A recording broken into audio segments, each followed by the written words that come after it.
నమస్కారం వార్తలకు స్వాగతం. ముందుగా ముఖ్యాంశాలు. YCP leader Ambati Rambabu press meet, పలు అంశాలపై వివరణ.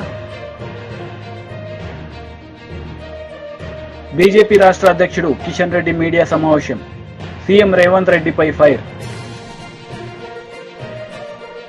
బీజేపీ రాష్ట్ర అధ్యక్షుడు కిషన్ రెడ్డి మీడియా సమావేశం నిర్వహించారు. ఈ సందర్భంగా పలు అంశాలపై ఆయన మాట్లాడారు. చాలా తెలంగాణలో ఉత్పత్తి అవుతుంది. మరి ఈరోజు అధికారంలోకి వచ్చిన తర్వాత కాంగ్రెస్ పార్టీ ప్రభుత్వం మాట మార్చి మెజార్టీ రైతులకు చేయి గుర్తు కోటేసినందుకు చేయి ఇస్తుందని సందర్భంగా మనవి చేస్తున్నాను. రాష్ట్రంలో సన్నవరి వేసేది చాలా తక్కువ మంది రైతులు.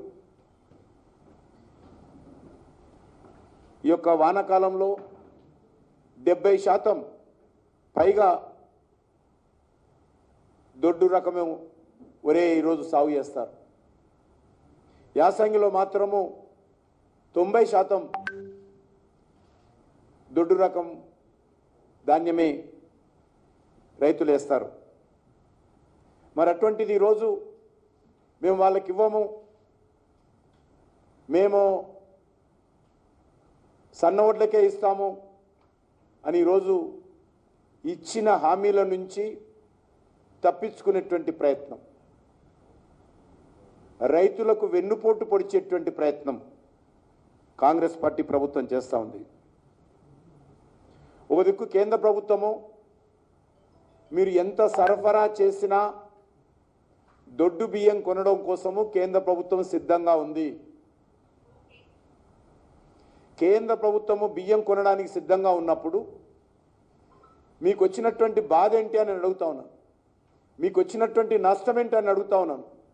మీ రాష్ట్ర అవసరాలకు కావాలంటే అదనంగా సన్నబియ్యం సేకరించండి, కానీ కేంద్రము కొంటానన్నటువంటి ఎంఎస్పి ప్రకారము మరి మీరు బోనస్ ఇచ్చి దొడ్డు రకం వరం కొనడానికి ఈ ప్రభుత్వానికి వచ్చినటువంటి ఇబ్బంది ఏందో ఈరోజు ఇచ్చినటువంటి హామీ నుంచి పక్కకు జరగడం తప్ప ఇందులో మరో కారణం కనిపించడం లేదు. ఈ యొక్క మోసం చేయడం తప్ప ఇంకో సమస్య లేదని సందర్భంగా మనవి చేస్తున్నాను. ఈరోజు కేంద్ర ప్రభుత్వము తెలంగాణ రాష్ట్రం నుంచి వరి ఎంత ఉత్పత్తి అయినా ఆ ఉత్పత్తికి సంబంధించి ప్రతి నయా పైసా చెల్లించడానికి సిద్ధంగా ఉంది. అది దొడ్డు బియ్యం కానీ, సన్న బియ్యం కానీ, బాయిల్ రైస్ కానీ ఏదైనప్పటికీ కూడా గత సంవత్సరం మీకు తెలుసు బాయిల్ రైస్ విషయంలో ఢిల్లీకి వచ్చి ధర్నాలు చేశారు కాంగ్రెస్ టీఆర్ఎస్ పార్టీ నాయకులు. కానీ ఆ బాయిల్ రైస్ విషయంలో కూడా ప్రధానమంత్రి గారు తెలంగాణ రైతాంగానికి సంబంధించి సమస్యను దృష్టిలో పెట్టుకొని బాయిల్ రైస్ కూడా ఎంత వచ్చినా కూడా కొనాలని చెప్పి ఆదేశాలు ఇవ్వడం జరిగింది. ఈరోజు అన్ని రకాలుగా నరేంద్ర మోడీ గారి ప్రభుత్వము తెలంగాణ రైతులకు అండగా నిలబడుతున్నప్పుడు మరి ఈరోజు దేవుడు వరమిచ్చినా పూజారి అడ్డుకున్నట్టుగా ఈరోజు కేంద్ర ప్రభుత్వము అన్ని రకాలుగా చివరి గింజ వరకు కూడా న్యాయ. విద్యాశాఖ మంత్రి బొత్స సత్యనారాయణ మీడియా సమావేశం నిర్వహించారు. ఈ సందర్భంగా పలు అంశాలపై ఆయన మాట్లాడారు. అంటే కూర్చోబెట్టి పిలిచి ఇచ్చి ఆడి ఖాతాలు రాస్తాడు, ఎందుకు ఓడటానికి టెన్షన్ వస్తుంది కాబట్టి. అది వాళ్ళ ఊర్లో ఉన్న గౌరవం. వృద్ధుడికి కానీ, వికలాంగుడికి కానీ, మహిళకి కానీ, వితంతువుకి కానీ అందరికీ ఇందుకు టైం బౌండ్ గా అలాగే వస్తుందనే నమ్మకంతో వాళ్ళ దాంతో వాళ్ళ విలువ ఎంత పెరిగింది గ్రామాల్లో, ఆ కుటుంబంలో కానీ.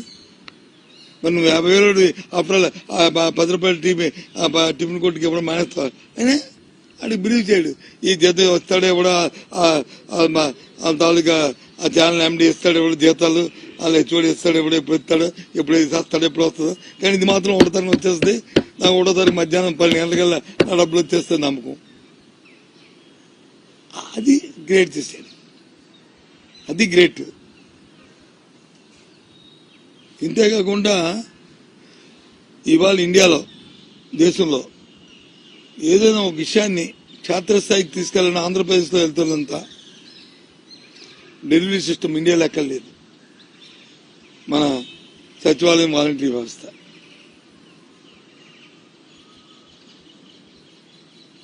ఇలాంటి వ్యవస్థ ఎక్కర్లేదు దేశంలో. నీకు ఏ వెరిఫికేషన్ కావాలన్నా, ఏ క్యాల్కులేషన్ కావాలన్నా, లేదు ఏదైనా ప్రజలకు తెలివి చెప్పాలన్నా, లేదా ప్రజలకు వచ్చి ఏదైనా వాళ్ళతో చేయించాలన్నా ఎంత వ్యవస్థ ఎక్కడ ఉంది?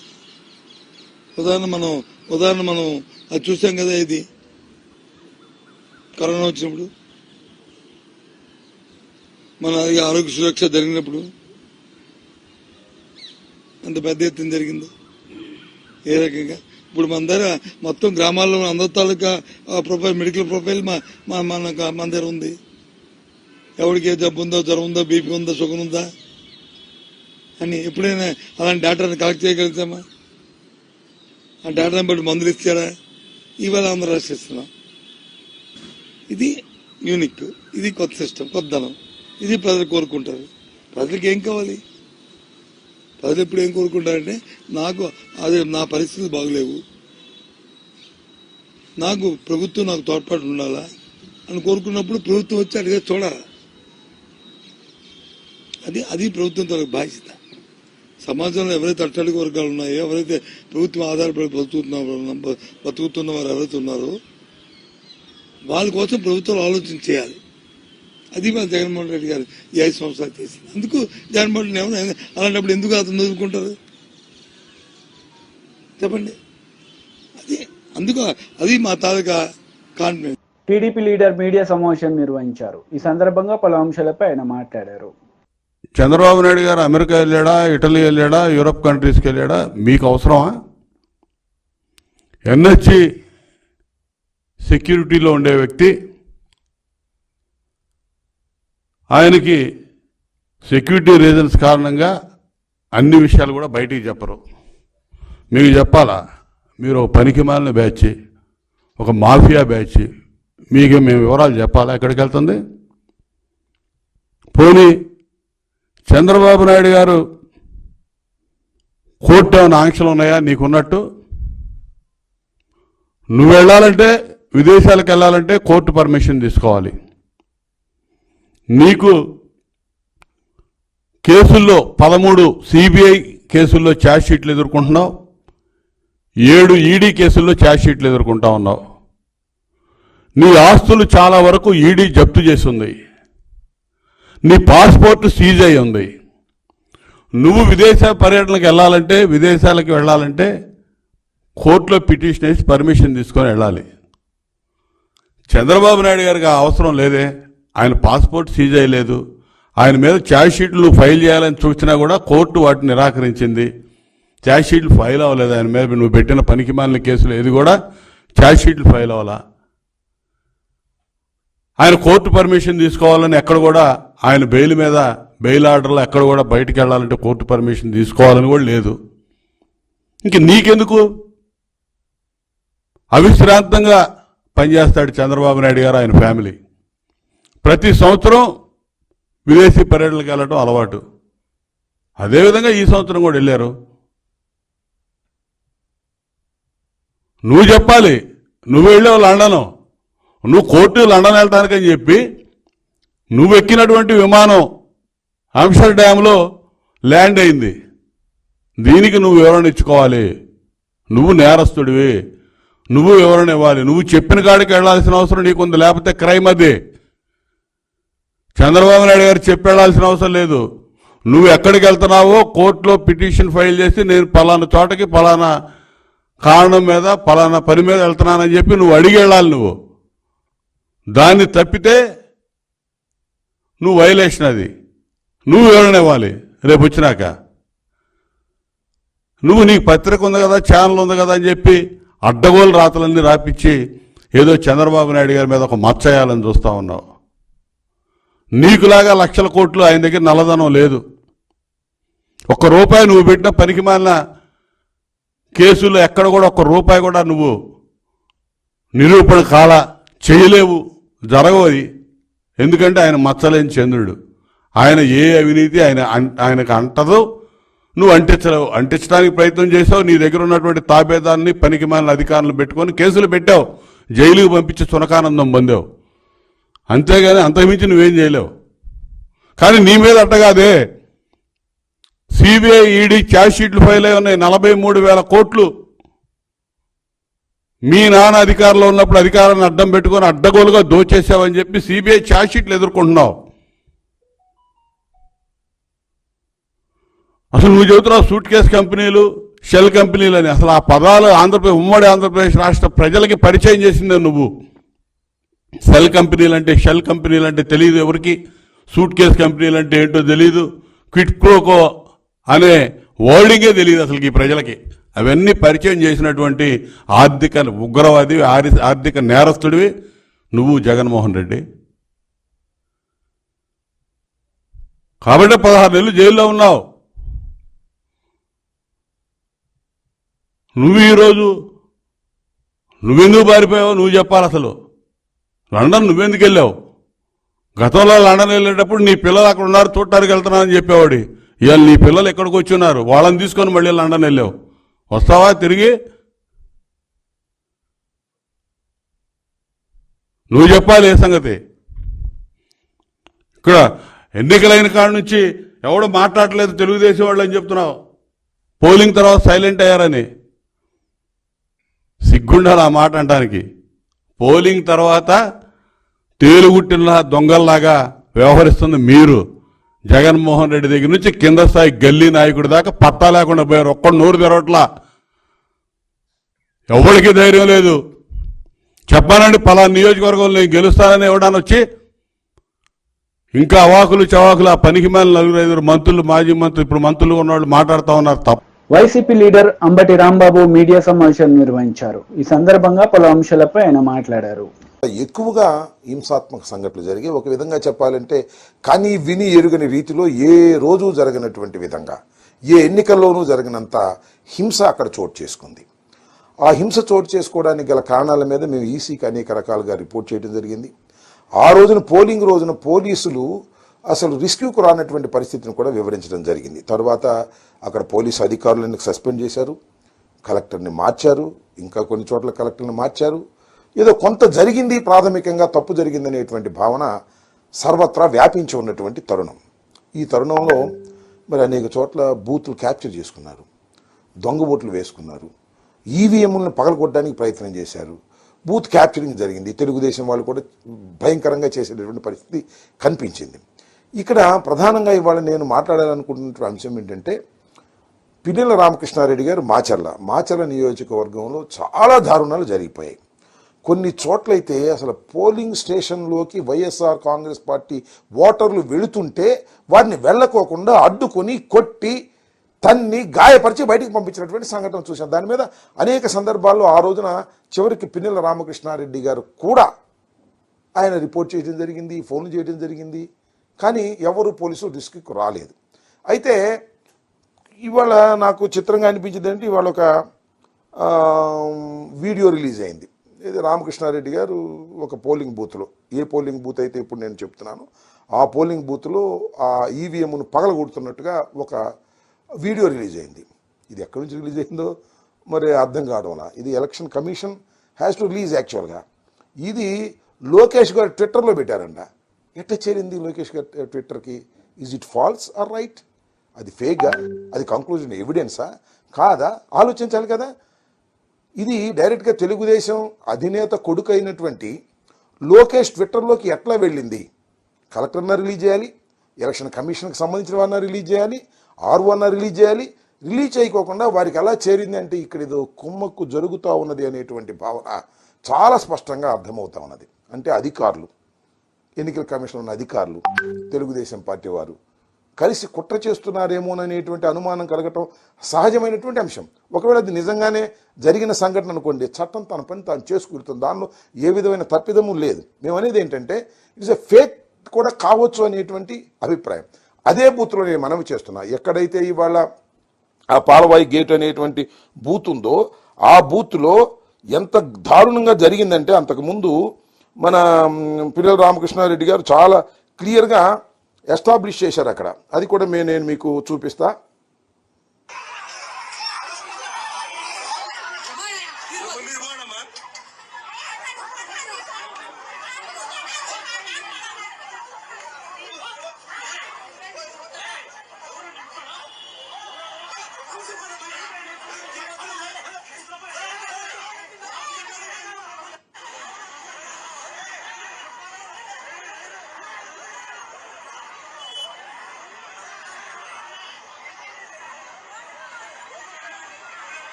ఓటర్లు ఆ బూత్లోకి వెళ్ళి స్వేచ్ఛగా ఓటేస్తే ఒప్పుకోనటువంటి పరిస్థితి, బూత్ బయట హింసించి తరిమేస్తున్నటువంటి సందర్భం.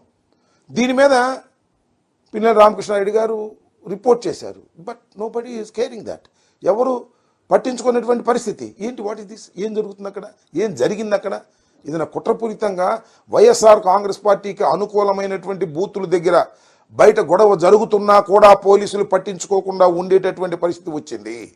ఇది వాస్తవమైనటువంటి విషయం. దీని మీద ఏమి తీసుకునేటువంటి పరిస్థితి. నేను ఇంకోటి కూడా ఈ సందర్భంగా నేను మనవి చేస్తున్నా.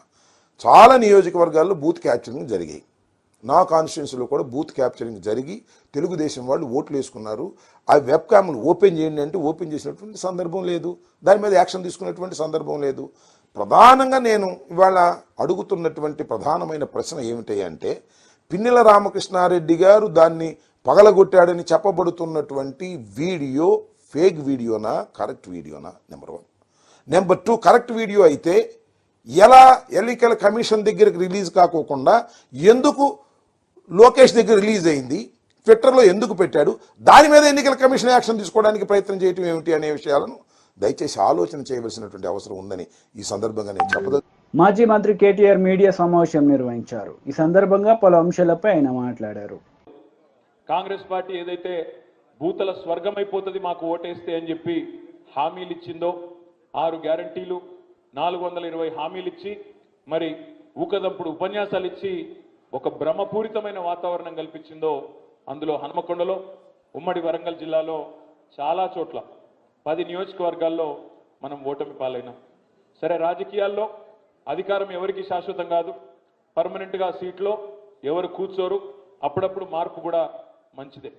కానీ ఇప్పుడు ఏ రకమైన మార్పు వచ్చింది తెలంగాణలో అనేది విద్యావంతులైన మీరు, విఘ్నులైన మీరు, విచక్షణతో ఆలోచించే మీరు దయచేసి ఆలోచించాలని చెప్పి నేను కోరుతా ఉన్నాను. ఎందుకంటే ఏ సమాజానికైనా విద్యావంతులు, చదువుకున్న వాళ్ళు మీరే టార్చ్ బేరర్స్. ఎందుకంటే సమాజానికి సరైన దిశలో నడిపించుకొని తీసుకుపోయేది మీరే. ఎందుకంటే సామాజిక స్పృహ, అవగాహన, సమాజంలో ఏం జరుగుతుంది అనే ఒక చైతన్యంతో కూడిన ఆలోచన ఇవన్నీ ఉన్న వాళ్ళే విద్యావంతులు. అందుకే నేను మిమ్మల్ని అడుగుతా ఉన్నా. ఇందాక రైతు బిడ్డలు ఎంతమంది అంటే దాదాపు ఈ హాల్లో 70-75% మంది చేతులు లావట్టింది. నేను అడుగుతా ఉన్నా, రైతు బిడ్డలైన మా గ్రాడ్యుయేట్లను ఏం చెప్పినారు? కాంగ్రెస్ పార్టీ ఆనాటి అధ్యక్షులు, ఇప్పటి ముఖ్యమంత్రి రేవంత్ రెడ్డి గారు, కేసీఆర్ గారి ద్వారా ₹1,00,000 రుణమాఫీ జరిగినా మీరు అర్జెంటుగా బ్యాంకుకు పోండి, 2 లక్షలు తెచ్చుకోండి, నేను వస్తున్నా, డిసెంబర్ 9 నాడు సంతకం పెడతా, వెంటనే రుణమాఫీ చేస్తా అని చెప్పి ఊరూరా ఊకదంపుడు ఉపన్యాసాలు ఎన్నిచ్చినాడో మీకు గుర్తుండాలి. ఈరోజు మరి అధికారంలోకి వచ్చి 5 నెలలు దాటిపోయింది, 6వ నెల నడుస్తూ ఉన్నది. డిసెంబర్ 9 రుణమాఫీ అన్నాడు. డిసెంబర్ 9 పోయింది, జనవరి 9 పోయింది, ఫిబ్రవరి 9 పోయింది, మార్చి, ఏప్రిల్, మే 9 కూడా పోయింది. ఇంకా తొందరలో జూన్ 9 కూడా రాబోతా ఉంది. మరి జరిగిందా రుణమాఫీ? జరిగిందా? కేసీఆర్ 10,000 ఇస్తున్నాడు రైతు బంధు, నేను 15,000 ఇస్తా అన్నాడు రైతు భరోసా. ఒక్కరికన్నా వచ్చిందా రైతు భరోసా? కేసీఆర్ ఇచ్చిన రైతు బంధుకే దిక్కులేదు నిన్న మొన్నటి దాకా. ఈ ముఖ్యమంత్రి వచ్చిన తర్వాత రైతు భరోసా అన్నాడు, 10,000 కాదు 15,000 అన్నాడు. మరి కేసీఆర్ గారు ఉన్నప్పుడేమో ఆనాడు రైతు బంధు వచ్చేది, టైంకి వచ్చేది. ఏ టైంకి వచ్చేది? నాట్లేసే టైంకి వచ్చేది. ఈయన రేవంత్ రెడ్డి వచ్చినాక ఎప్పుడు వచ్చింది రైతు బంధు? ఓట్లేసే టైంకి వస్తున్నది.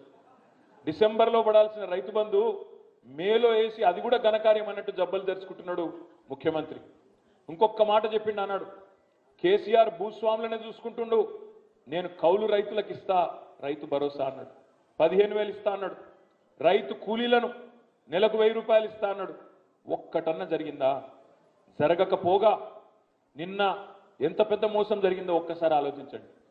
ఎన్నికలకు ముందేమో 500 రూపాయల బోనస్ కింటాల్కు 500 బోనస్ అన్నాడు. మేనిఫెస్టోలో ఏం పెట్టిండు? ఎంఎస్పి 2,183 రూపాయలు ఉన్నది, మేమిచ్చే బోనస్తో కలిపితే రైతులకు 2,683 రూపాయలు వస్తుందని చెప్పి అందులో పెట్టిండు. ఇక్కడ ఉన్న మా రైతు బిడ్డలను నేను అడుగుతున్నా, 2,183 రూపాయల ఎంఎస్పి దొడ్డు బియ్యానికే ఉన్నది కదా. మరి నువ్వేమో మేనిఫెస్టోలో పెట్టిందేమో దొడ్డు బియ్యానికి, దొడ్డు బియ్యం వచ్చే వడ్లకు నేను ఎంఎస్పి ఇస్తా, బోనస్ ఇస్తా అని పెడితివి.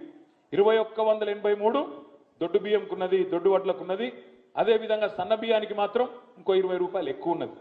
మేనిఫెస్టోలో రేవంత్ రెడ్డి పెట్టిండు 2183 ప్లస్ 500 2,683 రూపాయలు ఇస్తానేనని చెప్పిండు. మరి నిన్నేం చెప్పిండు? క్యాబినెట్లోకి వెళ్ళి బయటకు వచ్చి సన్న వడ్లకే ఇస్తా అని చెప్తా ఉన్నాడు. మరి మనం ఆలోచించాల్సిన అవసరం ఉంది.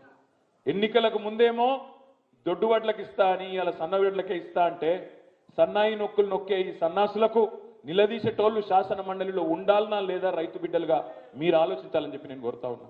రేపటి రోజున ఎవరు ఉండాలి శాసన మండలిలో ఇట్లాంటి సమస్యలు వచ్చినప్పుడు అంటే మనం ఆలోచనతో ఓటేస్తే అట్లాంటి ఆలోచనతో కూడిన వ్యక్తులు, వివేకంతో రేపటి రోజున మీ తరఫున గొంతు విప్పే వ్యక్తులు శాసన మండలిలో ఉంటే న్యాయం జరుగుతుంది. ఇదే హనుమకొండలో, ఇదే వరంగల్లో వినయ భాస్కర్ గారి కృషితో మీ అందరి మరి ఇక్కడి నాయకుల ఒత్తిడితో ఆనాడు హైదరాబాద్లోనే కాదు ఐటీ అనేది విస్తరించాలని చెప్పి వరంగల్కి ఒకటే రోజు నేను ఆనాడు వచ్చి 6 కంపెనీలు ఇక్కడ ఇనాగ్రేట్ చేసిన. టెక్ మహీంద్రా, జెన్పాక్ట్, ఇంకా 4 కంపెనీలు అన్ని కూడా ఇనాగ్రేట్ చేసినాం.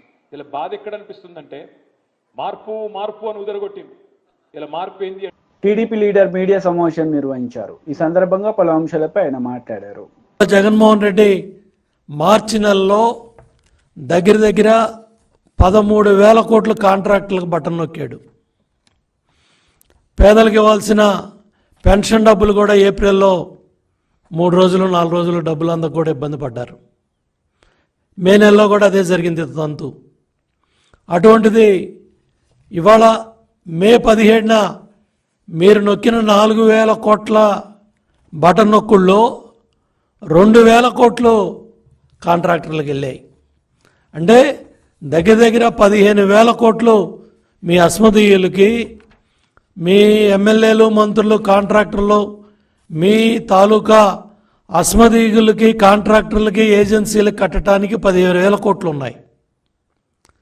పేదల ఆరోగ్యం ఏదైతే పేద మధ్యతరగతి ఆరోగ్యం హాస్పిటల్స్కి కట్టాల్సిన డబ్బులు 1,500 కోట్లకి జగన్మోహన్ రెడ్డి చేతులు రాలా, చీఫ్ సెక్రటరీకి చేతులు రాలా, ప్రభుత్వ సంబంధిత అధికారులకు చేతులు రాలా. దీని పట్ల పేదల ఆరోగ్యం పట్ల మీకు ఏమాత్రం చిత్తశుద్ధి ఉందో అర్థమవుతూ ఉంది. నాసిరకం మద్యం తాగిచ్చారు. దగ్గర 35 లక్షల మంది అనారోగ్యం పాలయ్యారు. దాంట్లో దగ్గర 30,000 మంది చనిపోయినట్టు కూడా పత్రికల్లో రకరకాల కథనాలన్నీ కూడా మనం చదివాం. ఇవాళ మీరు ఈ హాస్పిటల్స్కి డబ్బులు ఆపి మీ కాంట్రాక్టర్లకి, మీ ఏజెన్సీలకి డబ్బులు నొక్కుంటా ఉన్నారంటే మీ చిత్తశుద్ధి ఏంటో రాష్ట్ర ప్రజలకు అర్థమవుతుందని చెప్పి కూడా నేను తెలియజేస్తా ఉన్నాను. దగ్గర ఎన్టీఆర్ వైద్య సేవ పథకం కింద నిధుల్లో 45% రోగి ఆపరేషన్లకు ఇచ్చేవాళ్ళం, 35% సర్జరీలకి, డాక్టర్లకు ప్రోత్సాహంగా ఇచ్చేవాళ్ళం. 20% నిధుల్ని ఖాతాల్లో ఉంచి అవసరాన్ని బట్టి బోధనా ఆసుపత్రులకి ఉపయోగించే పరిస్థితి తెలుగుదేశం ప్రభుత్వ హయాంలో ఆరోగ్యం పట్ల, హెల్త్ డిపార్ట్మెంట్ పట్ల ఎంత శ్రద్ధ పెట్టి ఇవాళ ఆరోగ్యాన్ని, పేద ప్రజల ఆరోగ్యాన్ని కాపాడితే ఇవాళ మీరు అడ్మినిస్ట్రేటివ్ హాస్పిటల్స్ ఏమో 13 అంటారు, మానిటరింగ్ హాస్పిటల్స్ ఏమో 26 అంటారు. మొత్తం అర్థం కాకుండా వైద్య ఆరోగ్య రంగాన్ని మీ అధికారులు మీరు కలిసి కోడికత్తి డాక్టర్కి ఆంధ్రప్రదేశ్లో హాస్పిటల్ కమిటీలకు చైర్మన్గా పెట్టి మీ కోడికత్తికి గాయానికి కుట్లేశారని 1000 కోట్లు పైగా మీ డాక్టర్కి చైర్మన్గా, కోడికత్తి డాక్టర్కి చైర్మన్గా పెట్టి ఆయన ఖర్చు పెట్టే విధంగా 1000 కోట్లు మీరు ప్రభుత్వ డబ్బుని, కేంద్ర రాష్ట్రాలు ఇచ్చిన డబ్బుని మీరు ఆ విధంగా దుర్వినియోగం చేసింది కూడా పత్రికల్లో, ప్రజల్లో చర్చ జరుగుతూ ఉన్నాయి. దీనికి సమాధానం చెప్పరు, దీనికి సమాధానం చెప్పే పరిస్థితి లేదు.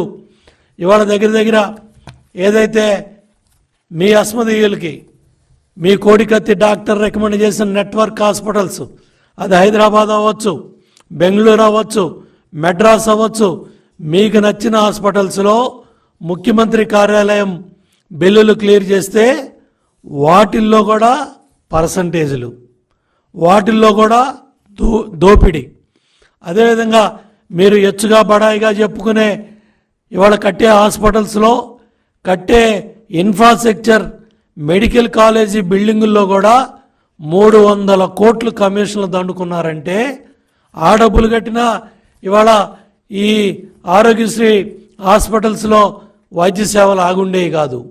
అంటే మీ దోపిడీకి, మీ కమిషన్ల కక్కుర్తికి ఏ డిపార్ట్మెంటు, ఏ భవనాలు, ఏ ఇన్ఫ్రాస్ట్రక్చరు, ఏ హాస్పిటల్స్ బిల్డింగ్లో కూడా జగన్మోహన్ రెడ్డి ప్రభుత్వం దోపిడీకి, మీ అనుయాయుల దోపిడీకి ఎక్కడా కూడా ఏది కూడా వదిలిపెట్టకుండా దోపిడీ చేశారు.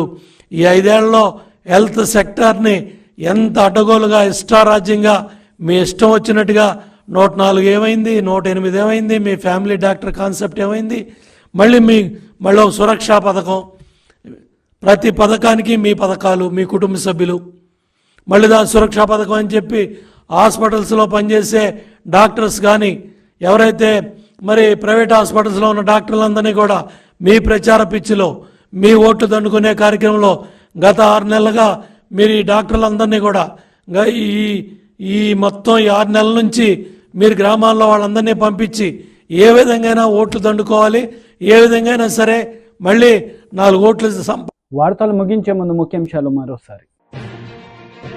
YCP leader Ambati Rambabu press meet, పలు అంశాలపై వివరణ. బీజేపీ రాష్ట్ర అధ్యక్షుడు కిషన్ రెడ్డి మీడియా సమావేశం, సీఎం రేవంత్ రెడ్డిపై ఫైర్. ఈ వార్తలు ఇంతటితో సమాప్తం. తిరిగి ప్రసారమయ్యే వార్తలు మళ్ళీ కలుద్దాం. అంతవరకు సెలవు. నమస్తే.